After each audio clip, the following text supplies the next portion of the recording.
I've seen over the last 20 years or so, these customers or the freight forwarders and the logistics providers that are really focused on a particular niche always seem to do extremely well.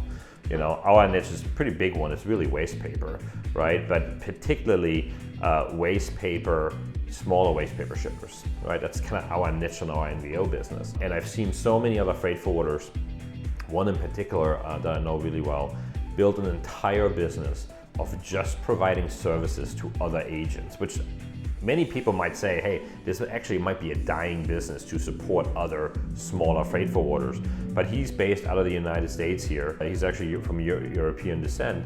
And he basically just tell all his friends in Europe, just come to me whenever you have shipments come to the US. I can handle the trucking, I can handle the logistics side, I can handle the transloading, I can handle the ocean freight import and export, and any kind of customs that are related to that. So I thought it was super, super interesting, and it really started me thinking about, you know, for other freight forwarders, what is really your niche? You know, think about that. And see it, look at your current customers and what customers you currently have, and build from that. You don't need to have 100 clients to start this. You can really have 2 or 3 clients and just ask them saying, hey, who else should I be dealing with in that little industry? You know, for example, if you have a customer that, I don't know, does plastic cups, right? Ask him like, what other food related products or packaging products can I service, you know?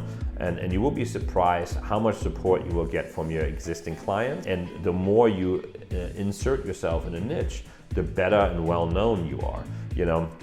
It's so many times that people know us as like, oh wow, you know, Mario is the waste paper guy for exports, you know? And you really have to become the same niche player in your little niche.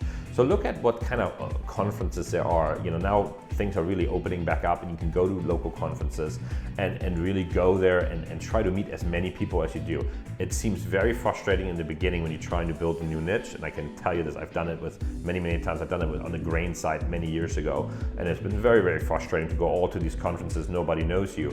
But you realize after after a few months, if you keep going to these things, people are gonna recognize you, and they realize that you're a guy there to stay and you're providing a good service, and if it's a value that you provide, you can really become a huge player in that little niche. I'd rather be a big player in a very small niche than a medium player in a bigger niche. That's my takeaway from that, so let me know what you guys think.